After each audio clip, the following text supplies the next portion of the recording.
च्या समोर ऊन नाहीये अशी पण पहिली रांग आहे. राष्ट्रीय पुस्तक न्यास, भारत सरकार, महाराष्ट्र शासन, पुणे महानगरपालिका, सावित्रीबाई फुले पुणे विद्यापीठ आणि डेक्कन एज्युकेशन सोसायटीचे फर्ग्युसन कॉलेज अशा अनेक संस्थांच्या माध्यमातून मुख्य संयोजक राजेश पांडे आणि त्यांचे सर्व सहकाऱ्यांच्या अथक परिश्रमातून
राष्ट्रीय पुस्तक न्यासाच्या पुस्तक महोत्सवाच्या शेवटच्या दिवशी आत्ताचा सेशन जो होणार आहे तो मायथोपिया या विषयावरती होणार आहे.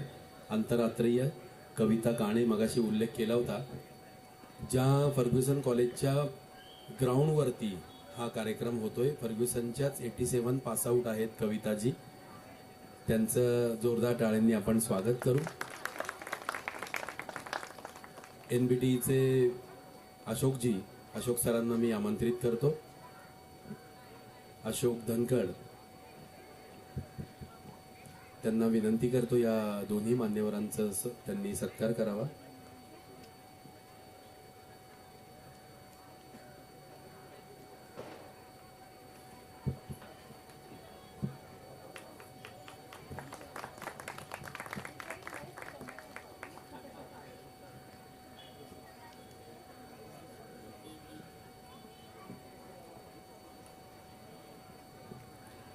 अंतर अत्रेय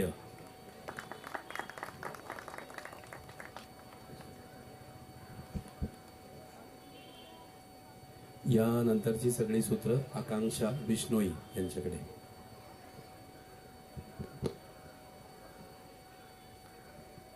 गुड इवनिंग पैनल. हम में से शायद सिर्फ कविता मैम को मराठी आती है. हाँ, मेरे को नहीं आती है. मैं दिल्ली से हूँ और अंतर को भी मराठी समझ आती है, तो ये हिंदी इंग्लिश में थोड़ा पैनल होने वाला है. तो ये पैनल माइथोलॉजी पे बेस्ड है और इस सेशन का नाम माइथोपिया है, blending myths in shaping worlds. ठीक है, तो मैं हमारे पैनलिस्ट कविता काने और अंतर अत्रेया का एक छोटा सा इंट्रोडक्शन दे देती हूँ। कविता काने, as her Twitter bio reads, is romancing the word as a feminist, writer, mythologist, former journalist, film fanatic, columnist, motivational speaker, and author of 7 novels. उनकी बेस्ट सेलिंग नॉवल है 8, yes, Tara's Truce is her newest release. उनकी best selling novel Khan's Wife, The Outcast Queen. Can we have a huge round of applause for Kavita Kane? And she's a former student of Ferguson College where we're sitting. So I think there's a huge relatability factor. Then we have amongst us is Antar Atreya, and young and upcoming mythology fiction writer who has released his book Chronicles of the Mortal Vishnu, Will God Turn Corrupt Too? And he started writing at the age of 14. He has co-authored a book with Durjoy Datta, a pocket full of stories. A huge round of applause for our second panelist, Antar Atreya. He's also won the Best Mythology Fiction Award at Gurgaon Literature Festival. So, great wins for you as well, Antar.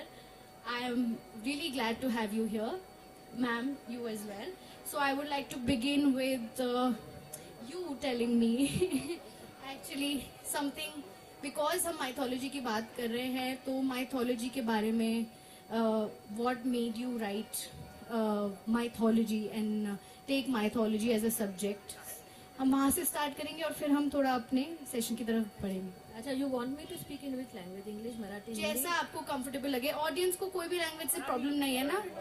Marathi ma'am को, हाँ, तो Marathi. So I think I start with Marathi. Mythology हा विषय especially so I think credit should go to Fergusson college आणि English professors, कारण मी English लिटरेचरची student होते आणि कळत नाही इंग्लिश लिटरेचर हा विषय आहे, पण त्याच्या म्हणजे शिकताना कळतं मिथॉलॉजी हा पण एक विषय असतो. There is an undercurrent of mythology in literature, because mythology in the end becomes a literary device for the author, for the poet, for the artist. And I think very early while learning literature हे शिकताना कळलं की मिथॉलॉजी म्हणून जेव्हा आपण Milton बद्दल बोलतो, नाही तर he is talking about Christian mythology, we are talking about Greek mythology, we are talking about Norse mythology, and all the authors, in fact all of them, म्हणजे ऑल कॅप्स त्यांनी हा लिटररी टूल म्हणून वापरलेला आहे.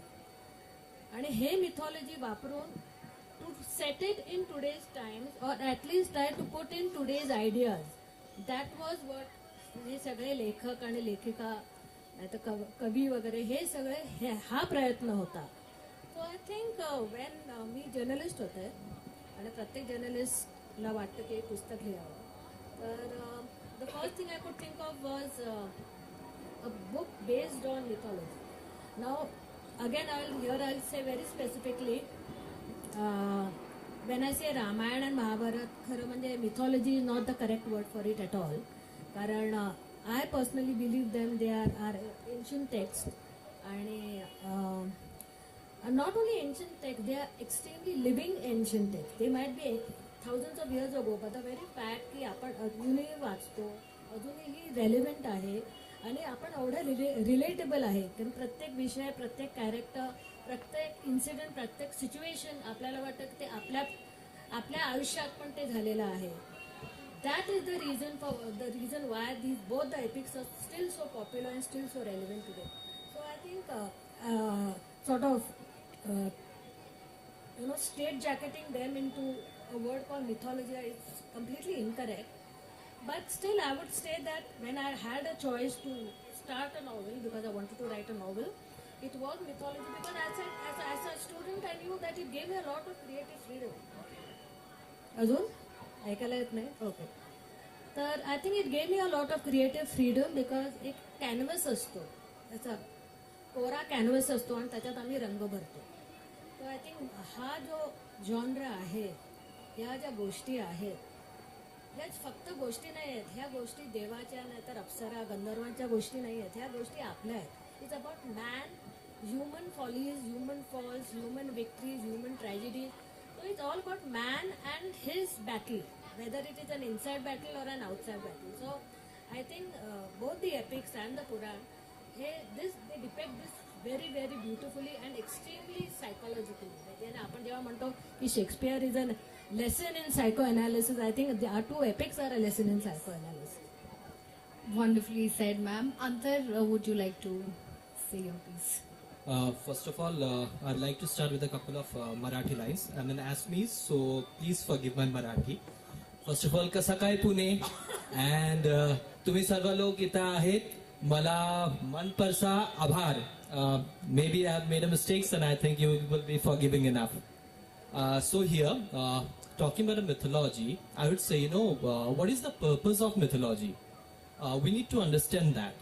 Here, when we talk about the purpose of mythology, it's about knowing ourselves as a collective force. Mythology is more about the collective force rather than being an individual thing.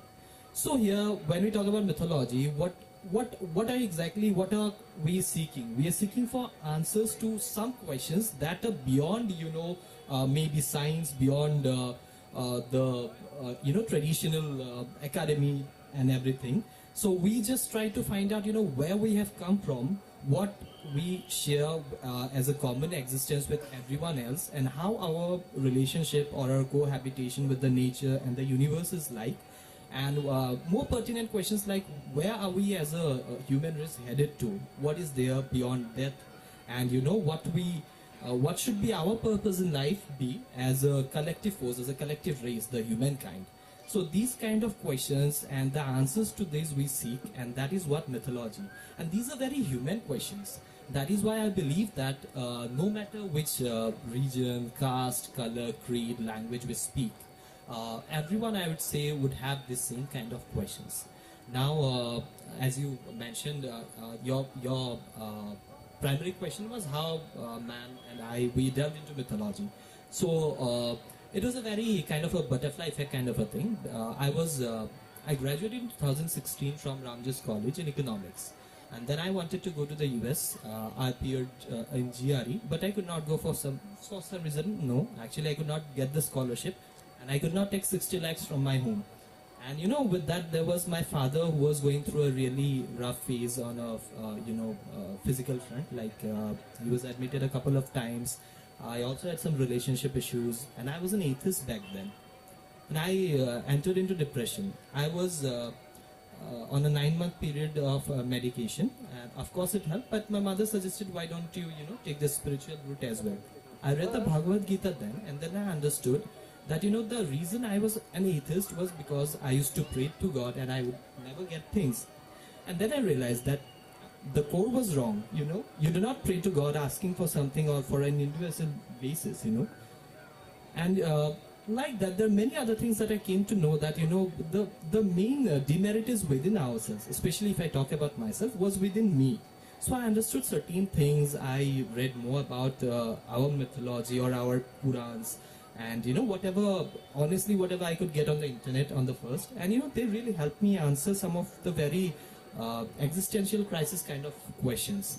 So that is how I delved into mythology, and now I see it as a very private affair. Even though religion or spirituality, I see it as a very private affair. Although this is the irony that I'm telling this in a public space here. I'm speaking on mythology, but I believe the way you understand mythology, it's always going to be a very personal stuff. That is why it's said that if you read the Bhagavad Gita, you will understand it more from the perspective for the kind of a person that you are. So that is the reason, I believe. So I believe before anything else, mythology, spirituality, religion, what it does, it makes us self-introspect.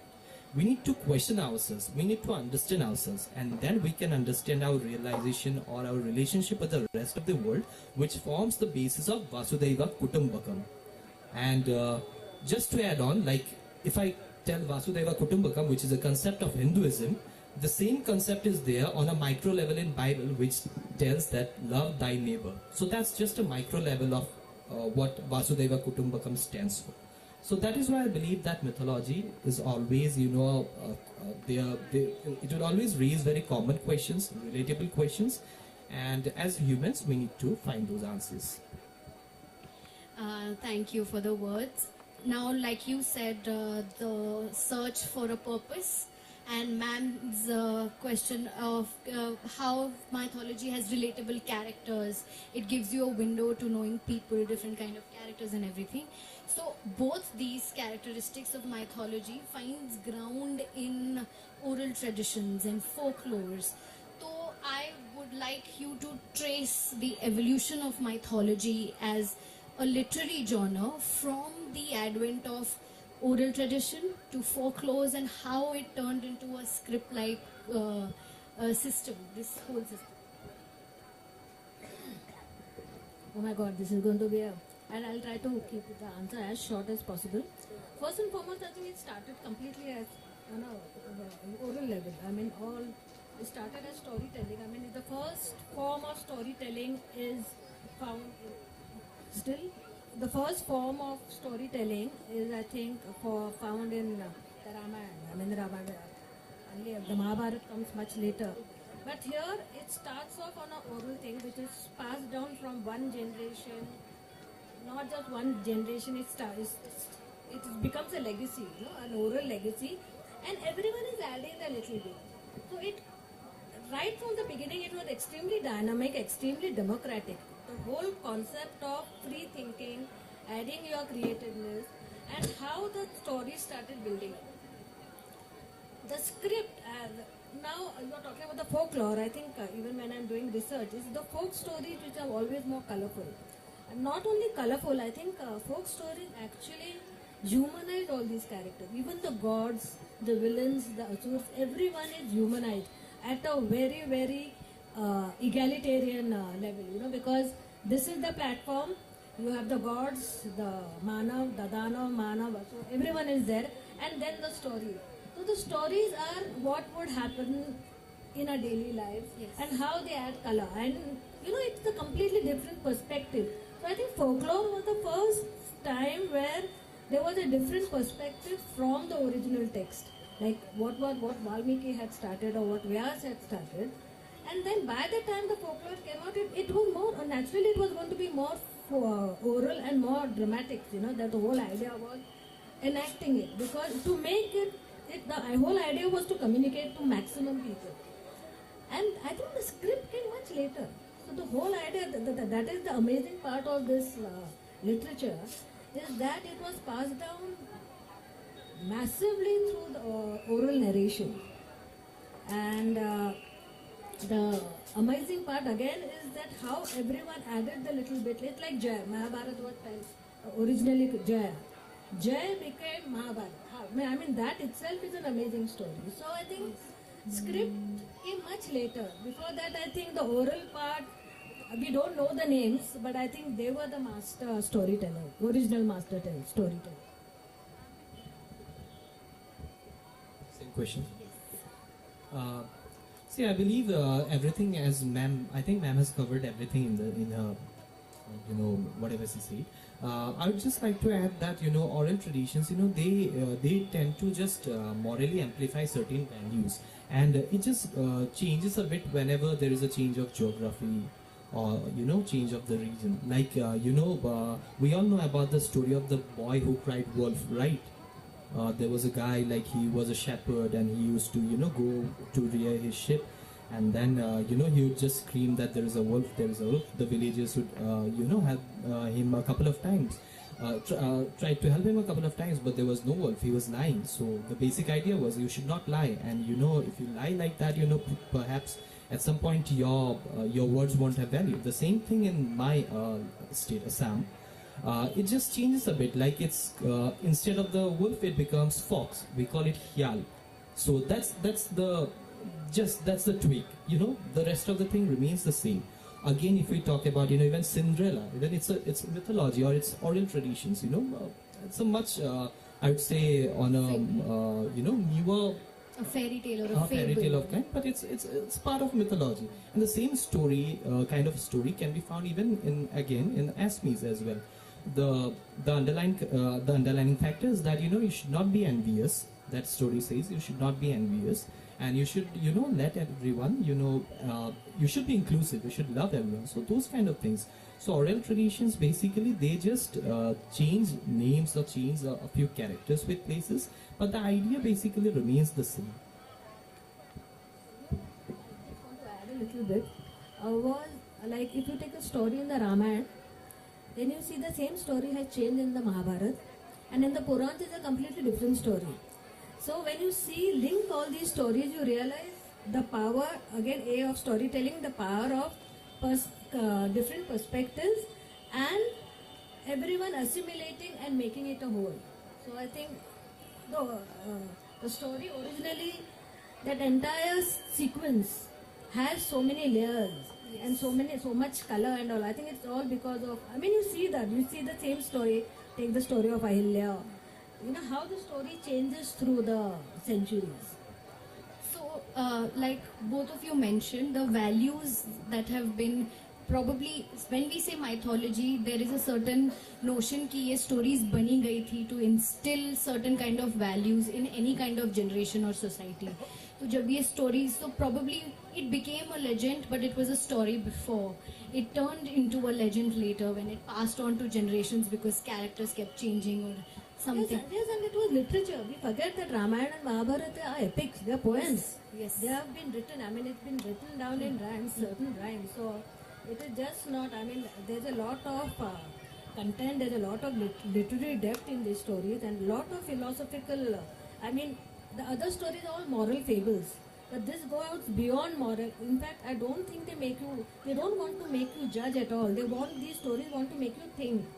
In fact, it goes beyond that. It is more philosophical. So I think here, and as he said, at a very individual level, how you interpret these stories is very important. It is not moral bound at all. It goes beyond that. There is no moral judgment in these stories. I think it becomes, they are richer because of the philosophical content. They're richer because of the open to interpretation No, and not freedom only that. as you said, the whole spiritualism, the philosophy, the fight, the inner fight, Yes. the human fight. When you talk about mortals and immortals, it's not only mortals and immortals. You're talking about the mortal fight he has, the inward, the relationship, the depth of relationship, the trials and the triumphs.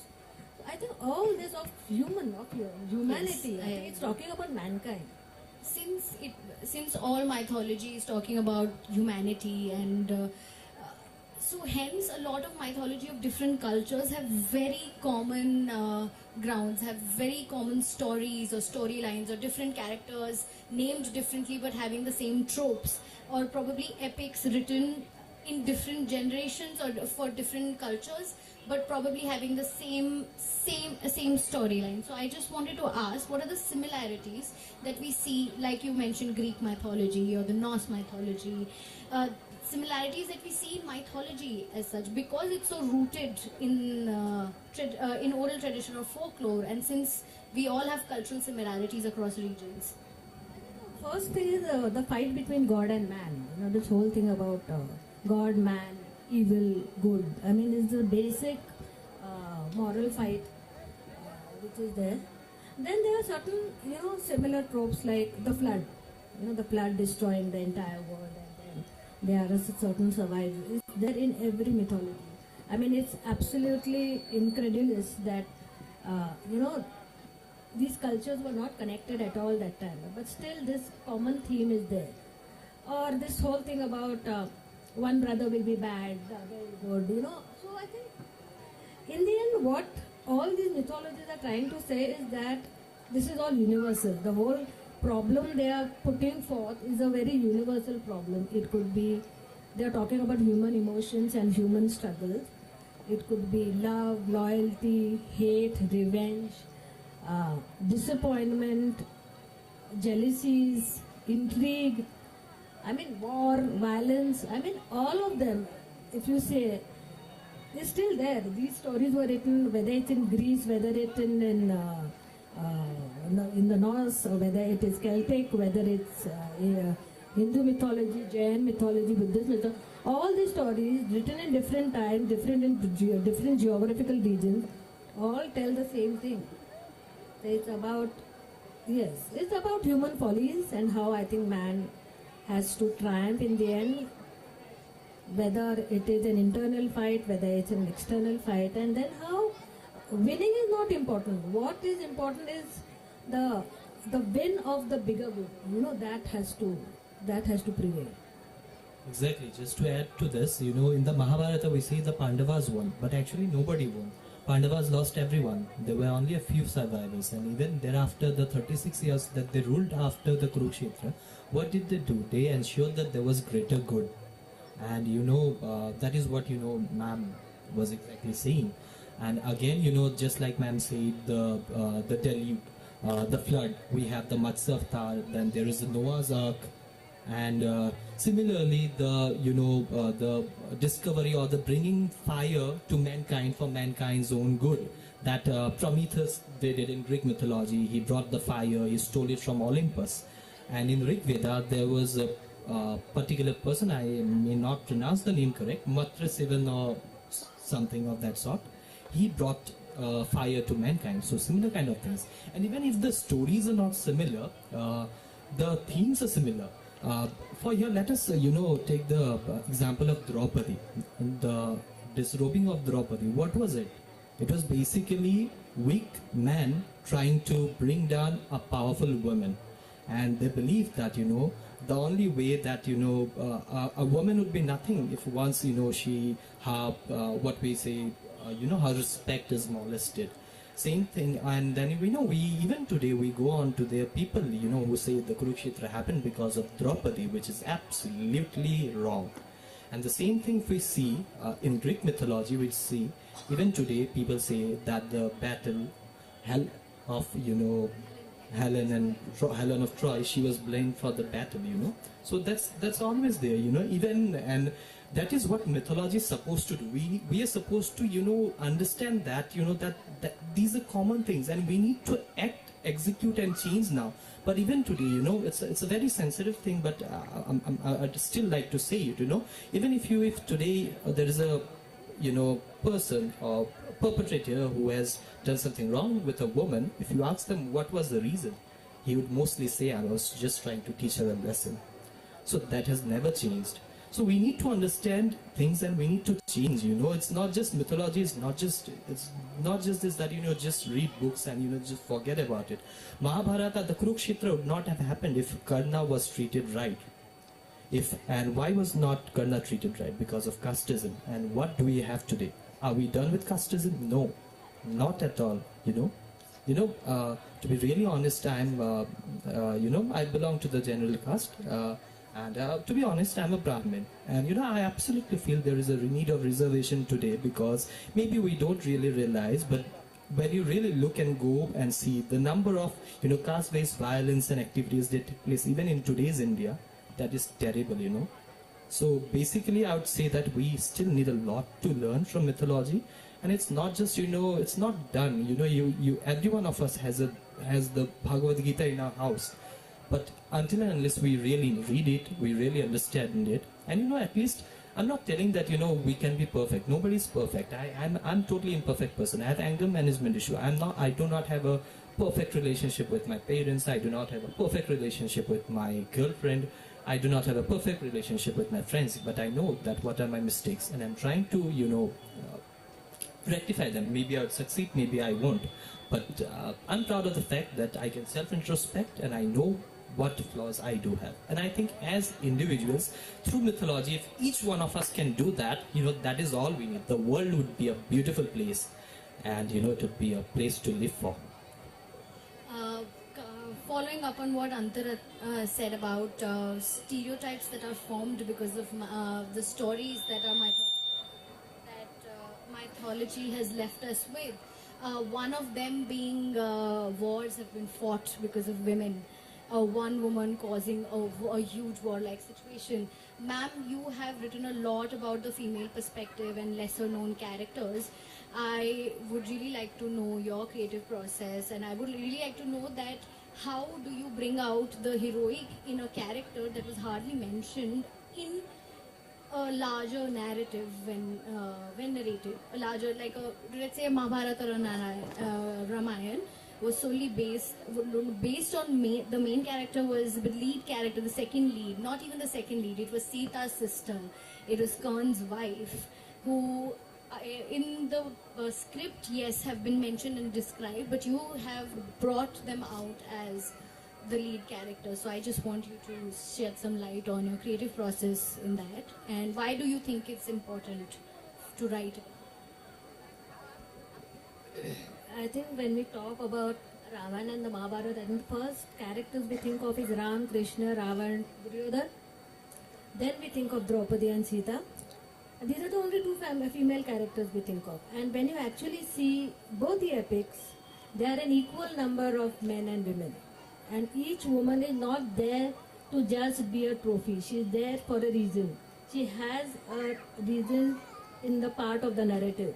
And we tend to overlook these women, I personally, because I think these stories have been written by men, told by men, followed by men, because, and then the women followed what the men have used to tell them. So I think the women's perspective was very rarely seen. I think, and this whole thing, this was stories essentially seen as good and evil, war and violence. So it was men who were heroic. The whole concept of men, war, heroism. What were the women? They were wives, they were daughters, they were not just princesses, but don't see them beyond that. You don't see them as a mother, as a sister, as a wife. And how would you, what would you say who Shabri is? But without Shabri, that Ramayana could not happen, There's a reason. She's not a sister, she's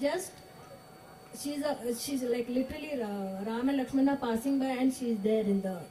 So I think each woman character, if you actually see, has a reason and significance to be there. And as I was doing, as my first book, while doing my first book, I realized this women somehow seems to be buried under the huge heft of the narrative. Because the story is so large and vast and absolutely fascinating that women tends to be just names. You don't know. Like, I've written a book on Surpanaka also. Now, Surpanaka, if you see, I mean, she's the first antagonist I wrote about. She is the sister of three very powerful men, a powerful father, a powerful mother, and she is there because I think the second half of the Ramayana could not have happened because of Surpanaka. But after Surpanaka, what happens to her? I mean, as you say, she is the reason, she is also supposed to be the reason for the war. I mean, we talk about women being war because men don't like to say that the war started because of their inflated egos. It was greed, ego. It was just male greed and ego. It was, and the power, lust. It was not the women. The women just became a trigger. They were just the, what do you say, the last straw on the camel's back. They became a reason, absolutely the figurative, it's sort of a personification of what they actually wanted to do. I mean, if you talk about, like he was talking about Draupadi, in fact, every male character in the Mahabharata is responsible for the war, and it starts right from the time of Bhishma. Bhishma, Satyavati, take all of them, Kunti, Pandu, everyone contributed to that war. And then, of course, the whole thing was, the whole clash was between the Kauravas and the Pandavas. When you say Duryodhana becomes the evil and the Pandavas the good, but I think everyone contributed to the war. So the whole Draupadi became she wanted her person, because that whole thing, I mean, he said it very beautifully, that the whole thing was to teach her a lesson. And the best way to teach a woman a lesson is through humiliation. So I think she had a reason, but so did others. But it is always this which is high. My latest book is on Tara, who's Vali's wife and Sugri's queen. Now she's also supposed to say that she started a war between the two brothers. So I think this thing, a notion of a woman starting a war, is sort of been romanticized. But actually, if you see, the seeds are very much because of male ego, male greed, male power. Because they were the ones who are answerable and accountable in the end. Because they were the kings, they were the decision makers. So this whole, again coming back to our question, why I write on women is because I think women should tell women's stories. Because I think everyone is talking about men and the stories. So I said, okay, everyone knows about Sita, no one knows about Urmila, everyone knows about the Apsaras, but what do you know about Apsaras? So I said, okay, let me write on Menka. And we talk about powerful political women, and I think Satyavati, there was no one as powerful and political a person in the Mahabharata than Satyavati, who actually, as you say, created that entire hostility and the initial tension between in the family. So I think the women, and I think I'm not interested in making them good or blanching them or trying to whitewash them. No, I think I'm not interested in telling glorifying Surpanaka at all. But yes, I was very much interested in telling a story. I was interested in telling Ahilya's story. But I think Ahilya is another character who has been. So I think there are a lot. I think each woman, I think if you actually see Gandhari, Kunti, Tara, Mandodari, if you see any character, I think all of them deserve a book. All of them deserve to tell their own story through their perspective, because here they have certain questions which remain unanswered and they want those answers. So I think it's question answers. The spotlight is on them. So she becomes the heroine. She becomes the protagonist of her own story. So I think each woman had a story to tell, and I think most of you all will agree that I think women are more interesting than men. So I think I do write more about women.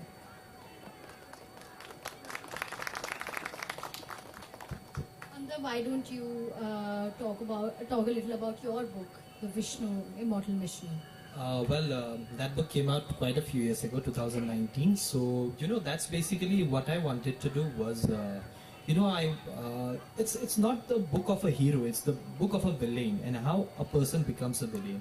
So the central character is actually Bhuswami, who was the progenitor of mankind. He was the mentor of mankind. He taught everything, like how to use fire, how to use tools. He laid down the system of economic system, political system, and everything. And then suddenly one day he realized, oh, I can have it for all. I can send it down. I can give it down to my brothers and sons. Nepotism comes here. And then he realized that I'm not accountable to anybody. And this was the core of my, the core thing that, anybody, whoever it is, and if he is even a greatest person in this world, but if he is not accountable to anybody, and if we talk about, is not answerable to anybody, it's very easy to be susceptible to turning corrupt, and that is what happens in the story. And my upcoming book, it will come out in the later part of 2024, published by Own Books. It's based on it's a retelling. It's based on a war between Lord Krishna and Lord Shiva, which I have essentially, turned it into a capitalism versus socialism kind of an issue. And it also, talks about. I think I should leave it for the readers to find out. Otherwise, I'll lose some sales, and my publisher won't publish my third book. So yeah, that is there, and it's about dilemma. It's about God protecting their own vows, and God having their own perspective. Krishna and Shiva both had their own perspectives. Both were correct in their own terms, and how things shape up, and how the dilemma is at the end sorted out, and how greater good supersedes everything. That is the core concept of that book. So, leading from that, both of you have underlined this beautifully, that mythology is a reflection of the society. More often than not, the stories that we read probably reflect what we are or what we are trying to become.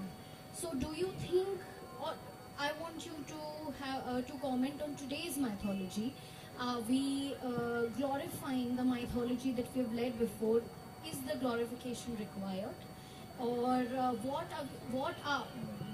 what relevance does mythology, which is of course is being transported to us from generations, holds relevance? In what way?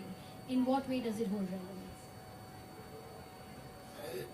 I think that this is the very crux of the definition of mythology, is that, as I said earlier, they are not stories, they are not ancient stories, they are today's stories about, because I think the writer is just trying to use those stories and adding a certain contemporary sensibility, because when you actually read these stories, you realize they are very relatable. You can identify with each and every character because they are your story. So what here, when we talk about the relevance, definitely the relevance, because as he said, there is a very strong moral element, and as I said, there is a very strong philosophical element. But more than I think that the whole thing is to make the story understand. We are supposed to understand the story, think about it, and not judge. I think the judging part is very important because I think that is what actually happened. I think if you see the stories of, let's say, Ahilya or Sita, especially, or even Shakuntala, the stories have changed so much so that, I mean, I'll give you an example. What is the story of Shakuntala, you know? I think it is like, I think someone can.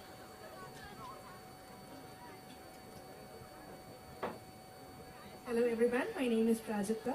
The story about Shakuntala that I know is Abhigyanam Shakuntalam by Kalidas. So again, there are minor changes where she is in thoughts of Dushyant, and Durvasa Rishi comes and he curses her because she was not paying attention to him. And then the curse is like, if whoever you are thinking of will forget you eventually when you will be needing it or something like that. And when she goes after marrying and everything, that Gandharva Vivah and all is mentioned there, and when she goes back to the king, the Dushyant, so he cannot recognize her that you are the one. But through a ring that was given and found in a found by a fisherman in a fish's stomach and all that, he recognizes that she is the one. So that's the story that I know. Now, this is a very nice, embellished story, romantic story of a very brutal reality. And the original story in the Mahabharata is that, yes, Shakuntala, there is this king, the young king. He sees this beautiful girl in the forest. He seduces her. She seduces willingly. She likes him. She also is ready for it. So they have this Gandharva marriage. She doesn't wait for the father to be there. And then he goes away, making all the false promises, which is usually done by a powerful, elitist. And she waits for him. While waiting, she realizes she's pregnant with the child. And that is the time she tells her father. And the father, after some time, she's smart enough, or rather realistic enough, to realize that he's never going to come back. His promises were all false. But yet she decides to have the child. And I think she's the first single mother, you can say. And she brings up the child as a child of the forest. Not only that, knowing very well that he is a child of a prince, of a king. So she teaches him the weaponry through because he's a rishi. So there were other. So she completely educates him in every field. And when the son is 12 years old, that is the time he asks his mother, who is my father? And that is the time she goes to Hastinapur and she introduces him. Now, this is a much more real, not only a real, it's an extremely brutal story of a woman's position in that society that time. Where he completely, very flatly refuses to recognize her. So this whole thing of being cursed and all is all love. So he flatly refuses to recognize. The only reason he accepts her because he's childless that time. So, and she's not fighting for herself, she's fighting for her son's right. So this is the original story in the Mahabharata. An extremely feisty, fearless woman called Shakuntala, a complete child of nature, and her story is the story, it's the life in the jungles, the life in the rules of the forest, and the society and man's society. That is the conflict there, where Dushyant represents the human society in the city, and she is the laws of the jungle, which she follows, where she follows the heart and where she follows. So now, why did Kalidas sort of embellish this story? Simply because he couldn't show the king in a bad light. He was a patron, and he was a poet in a royal court. So I think here the relevance I'm trying to say is how the stories got twisted, for whatever reason. Now this was of course the story, the end result is equally beautiful and fascinating. But what I'm trying to say, the stories did get twisted for whatever reason, whether it's a patriarchy, whether it's misogyny, whether it is just, things became more and more chauvinistic. Because if you see the original stories, they are definitely much more liberal. Where more than liberal, it's quite egalitarian, where a woman, she fights in open court against Dushyant. She says, I don't want to be your queen, I'm not dying to be your queen, but your son is there and he has a right. As a son, he has a right. and that is what she fights for. So I think here I'm talking about relevance when you're talking about that story, and Kalidasa's story, which is sometime in the 10th or 11th century, that is 1,000 years later or whatever, 2,000 years later. And now again, the story has a significance because we have forgotten the original story and we know Kalidasa's story, which become part of the public imagination. So I think we should go to the original stories and see how the stories have actually changed through the centuries. That begs my point where I would like Antar to add whether do you think that our reduction of the story to this narrative where we just leave it at a romantic version of this happened and happily ever after, whether this glorification of a story on one end and reduction of its point and the reality of the story on the other is okay or is okay for this age because it gives us hope and it allows us to live in a dreamland that we might want to aspire to. Is it okay or we should go just your comment on it? I think. Sure. See, I believe that however brutal the truth is, it should be always out. Only then we can, get to the root cause of everything and try to change things, right? So it's the glorification, only the glorification is an issue. But of course, there would always be some coloring, some layering, because otherwise, there is a reason why masala movies earn so much and, independent movies don't earn, There is a reason why Salar is earning, Dunk is not. So that there is always that there. But, at the end of the day, we really need to understand that, we, just like ma'am said, we really need to understand the true story. As I mentioned, some moments back, the story of Karna, today if you take up a poll on Instagram, who is your favorite character, Karna or Arjun, Karna will have an unanimous victory. But that's because people don't know the, flaws or, I don't say that Arjuna was, free of flaws, but people don't like to address the flaws of Karna, So because it's a very, rags to riches kind of a story. It's very fascinating. It's very inspiring. But at the same time, just, Karna was a great character. But if we could only understand that what were his flaws, I think maybe if in this era today, there could be a person who is even greater than Karna. So that is what mythology is supposed to do. And if that is, and if we cannot interpret mythology in that way, then they will just be stories, They will, somewhere maybe 1,000 years later, they will just become stories like Marvel and stuff, So it's really important that we don't just glorify it. And just like ma'am said, I would also like to say about the relevance, Mata Sita, the way she brought up Love and Kush, Love and Kush were so powerful warriors. They defeated Hanuman, they defeated Lakshman, and perhaps they could even defeat Lord Shri Ram. So that's very relevant, for a woman who perhaps, is for some reason alone or a single mother. For her, it's an inspiration, that I can do anything. My child can do anything. So that romanticism is necessary, but at the same time, the other aspects, like, in the Ramayana, the story of Ahilya, or, the story of Shabri, we should also know about those things, especially of Ahilya. How she was mistreated, or how in a patriarchal world she became a stone for a long time. And Lord Ram, which is our Antaratma, like when he touched her, she returns to the form of human. So it's a mixture of both for me. But only glorification that will only, I would say it would someday just simply obliterate the essence of mythology. So I would actually open the dais to questions from the audience now. Any questions that you can think of that you can ask these people on mythology or their books or their written work? Anyone?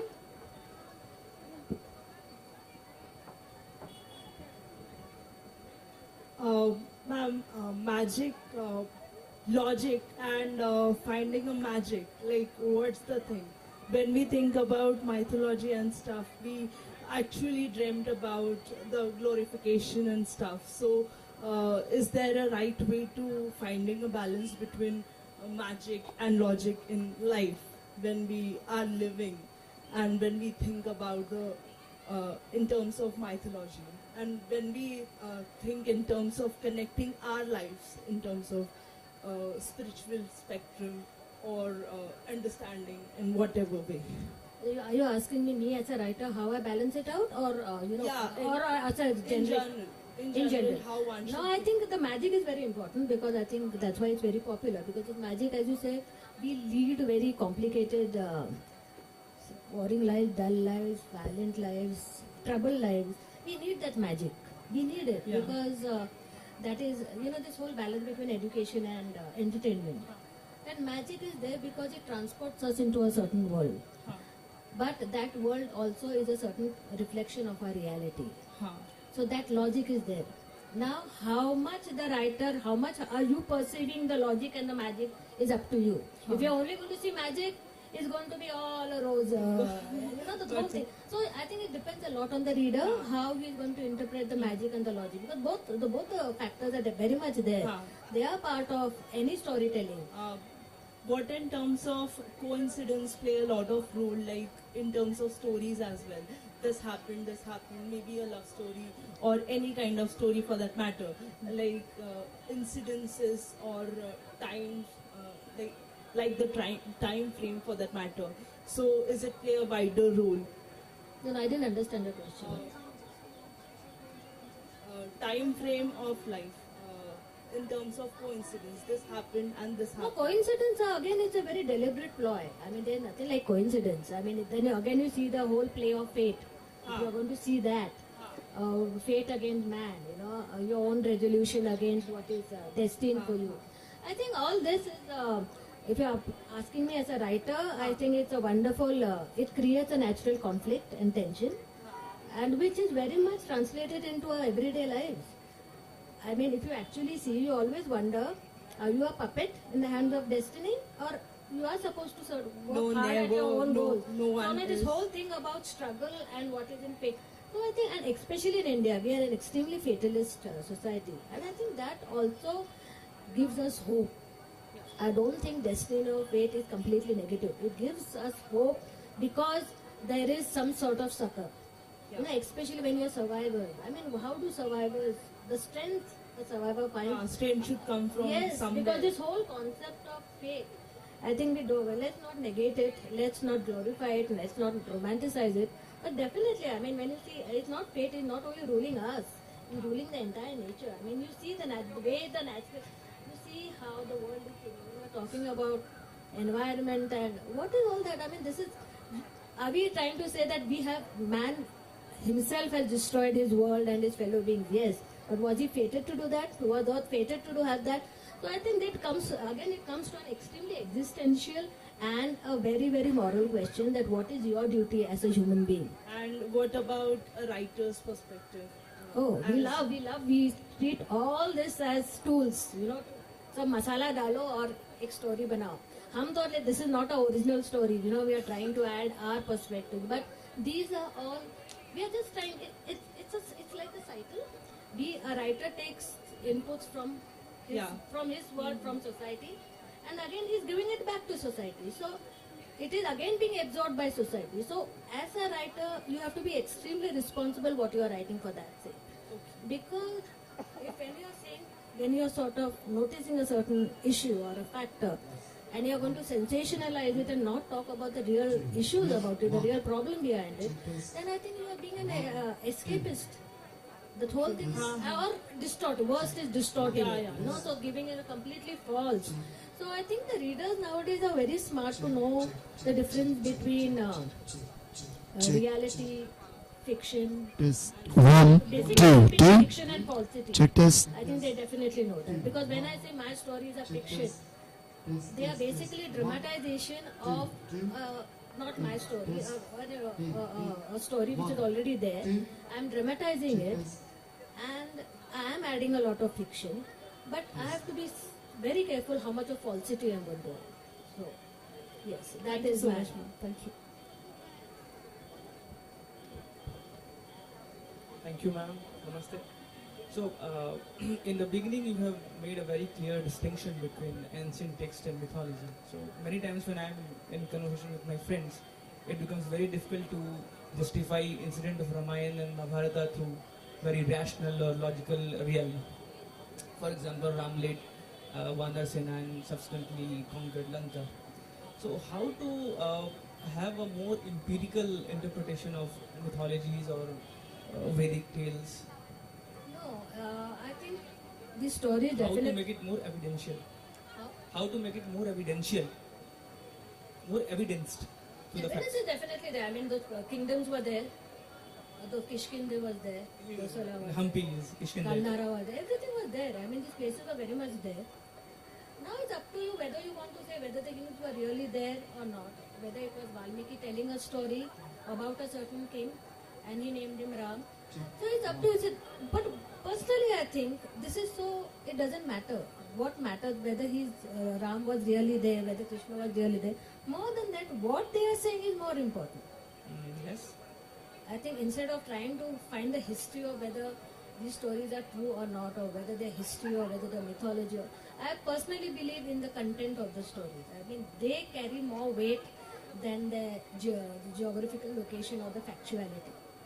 You are saying That's my personal opinion, because I find these stories, I think they go beyond all this, because that is why they're universal stories.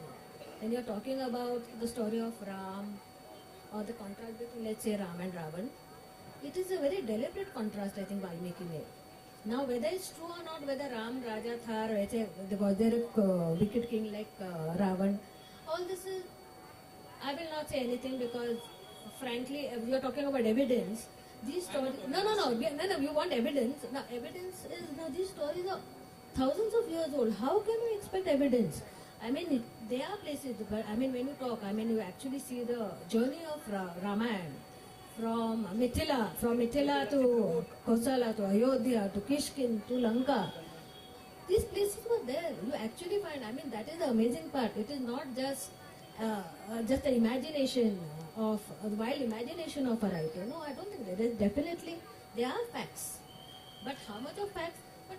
I personally believe we should go beyond this fact and say what that all these characters are trying to say, what the story is trying to tell you. I think that is the significance of the Mahabharata or the Ramayana.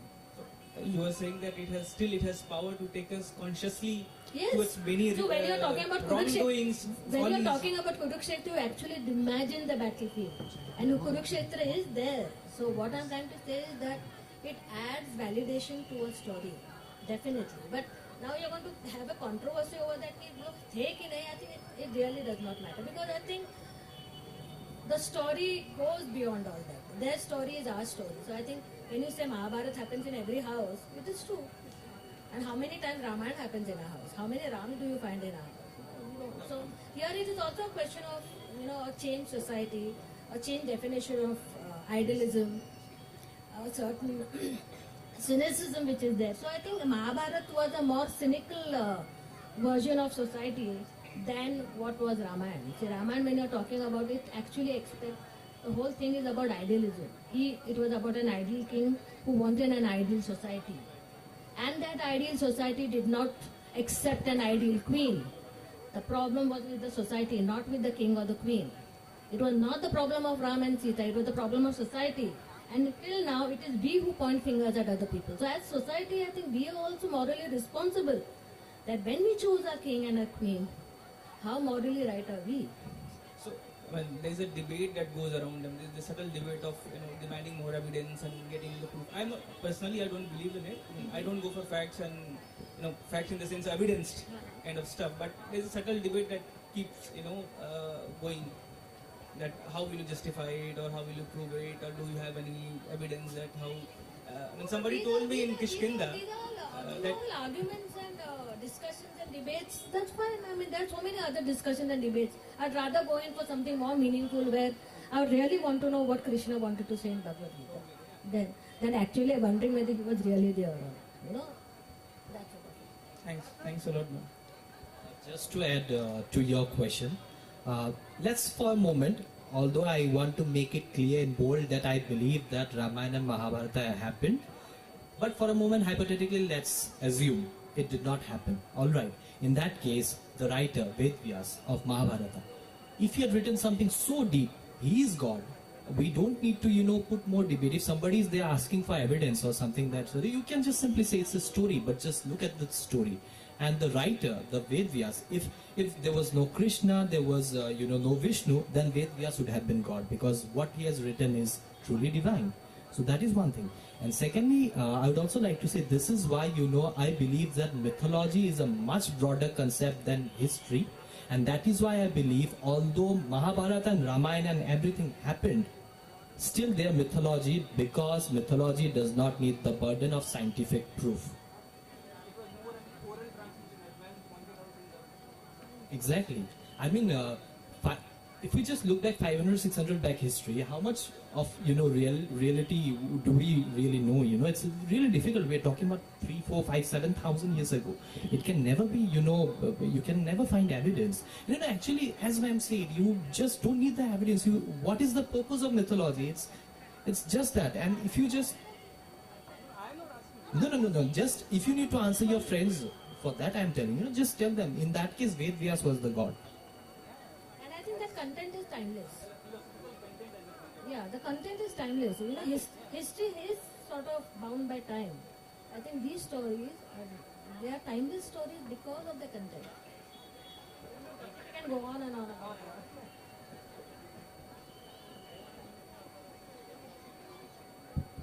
Good afternoon, ma'am. I'm Kriti. Firstly, I would like to tell you that I am doing my dissertation thesis based on your books. So, because of you, I have gotten into Indian mythology, and Sita's sister has been. It's just incredible seeing you right now. And my question is, how do you find minor characters in mythology? Like, what is their importance, and why do we need them? That's what my thesis is on. So, if you don't mind, how do minor characters in mythology add to the story, and why are they important? Like, why is Kaikai, Meghnad, Vali, Urmila important to Ramayana specifically? I think you can't imagine. Can you imagine Ramayana with that Kaikai and Mantra? And you can't, because minor characters. I mean, it's like, okay, they have a lot of the main characters have a lot of space in the narrative, but the minor characters are there. As I said previously, they are there for a reason. Definitely there, and they definitely push the narrative forward. Whatever, it might be the smallest character like Shabri, it could be Vidur, in Mahabharata, or take any character. They are there for a reason. So minor characters are not marginalized, I personally feel. We have marginalized in our thinking, but I think minor characters, when the writer was writing it, definitely Valmiki and Vyas had, I think they, jitna space kam diya hai, but that space is very impactful. They might be minor characters, but they have very important big roles. Like an Urmila, I wrote Sita's sister on Urmila. Now, Valmiki's Urmila slept for 14 years and she gave her sleep to. Now it's such a beautiful notion. She gives the entire sleep to her husband so that he can look after his brother and his wife. Stay awake for 14 years. I mean, it's now, this is a metaphorical. So when in the book I took it as a metaphor and I said that it was also her awakening. It is also her personal exile. That we talk about Ram, Sita and Lakshman, but what happened in the palace where these three princesses and these three queens, the widowed queen, there were 6 women in the palace. So what happened in that life? Now all these characters are very minor characters. They definitely do not form a part of the narrative. We are not interested because the whole action again is in the forest, in the Dandak forest.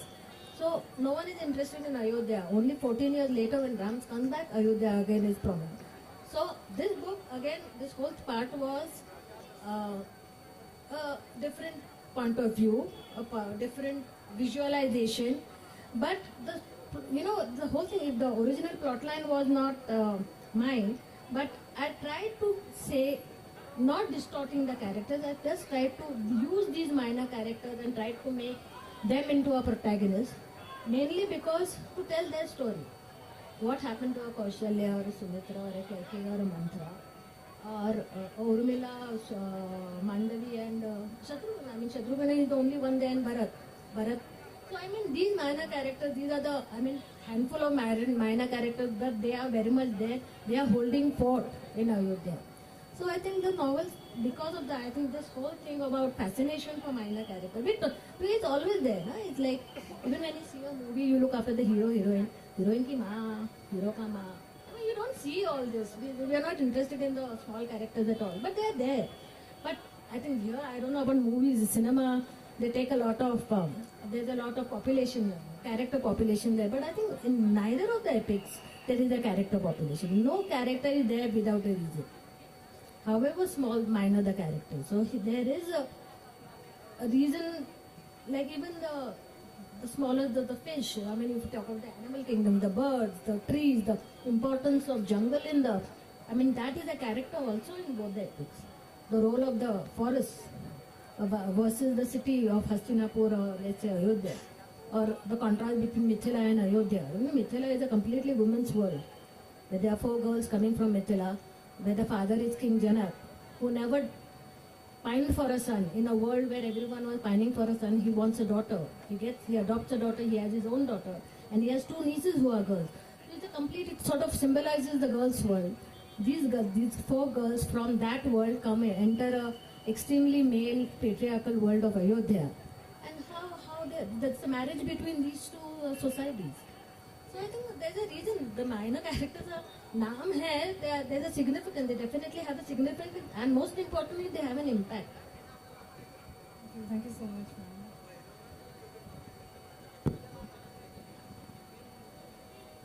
We'll wrap the session up. My last question to both the speakers would be, as we ask every panelist, what is that one book that changed your life?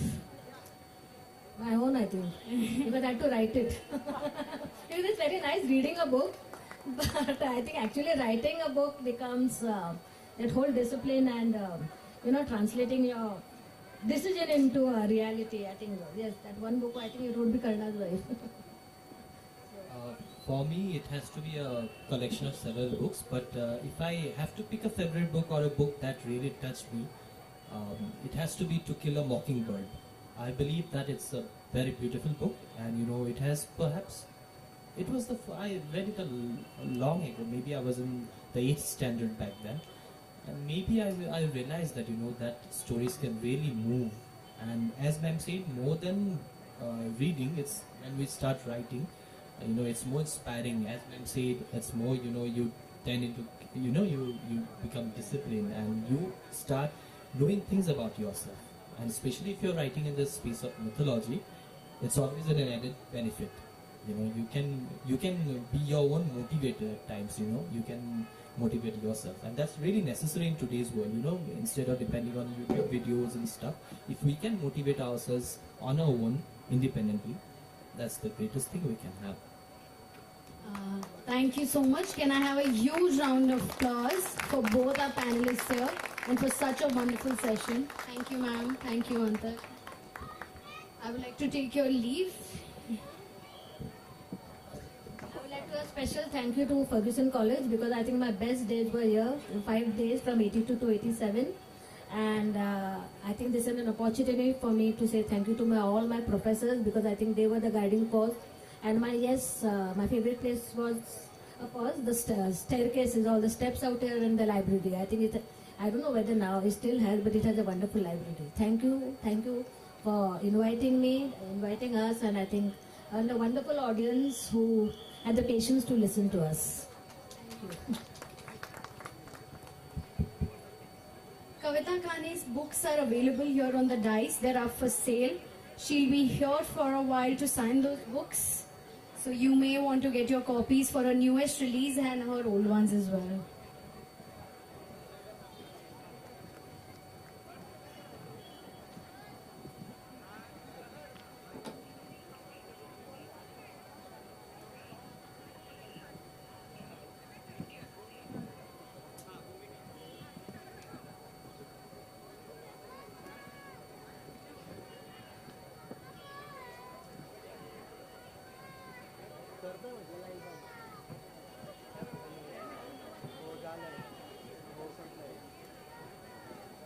करू का बंद विचारून येतो